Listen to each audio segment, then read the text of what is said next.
I was fortunate enough, I might be getting ahead of myself, but fortunate enough to be in a class with someone who ended up going into medical device sales. And so I'll pause there, but yeah, I No, definitely knew something medical was where I wanted to head. I want to hear that story. You were in a class with someone who got into Mhm. medical sales. Tell us more. Yeah, so I had an internship in New York City, which was around nutrition and physical therapy. And I had to admit that when I was shadowing those people, even the chiropractor told me, hey, I don't recommend going into being a chiropractor anymore. Physical therapy, I felt like it was repetitive.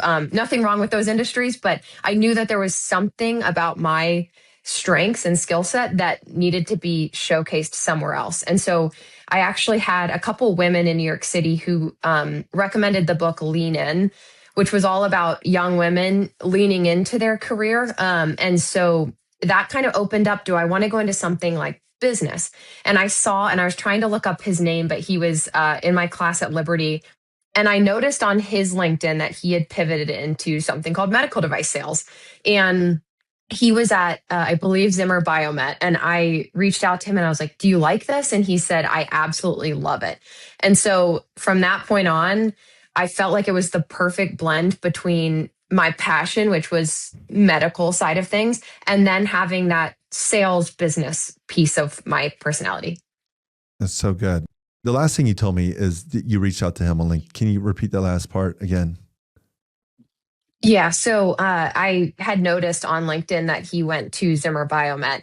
And I just sent him a quick message saying, I don't know if you remember me, we were in the same classes.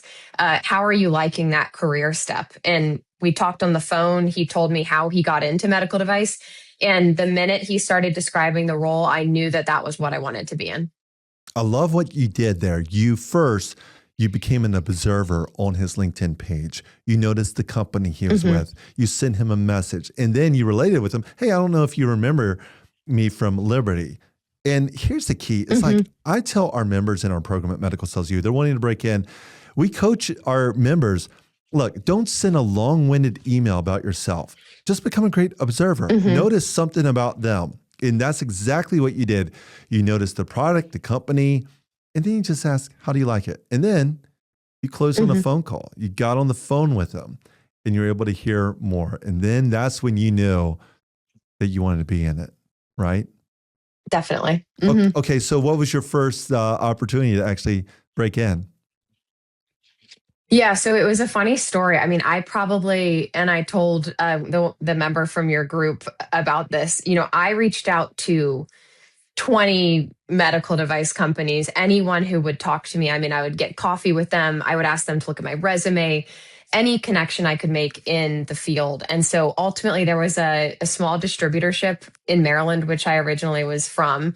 And they were going back and forth. And I'll never forget, there was a story where they had offered me to come on a field ride to go into the OR with them. It was ortho trauma. And I thought that that meant that I got the job. So I sent them an email saying, oh, thank you so much for offering me the role. I'm so excited. And they were like, you haven't actually been offered the position yet. So that was a funny story, but that's where I ultimately transitioned into was ortho trauma. You've mentioned several funny things there. One is in the device space is the whole idea of a field ride, right? Like this is often relationally based and it's not allowed in pharma. But in device, I tell our members, like as you're connecting with these reps, especially a smaller company as well, and every company has their own culture and roles. But if you can do a field ride, that means you actually ride along with them and you shadow them in the operating room, and you're just standing there. You're observing what it's like. What was it like on that first field ride?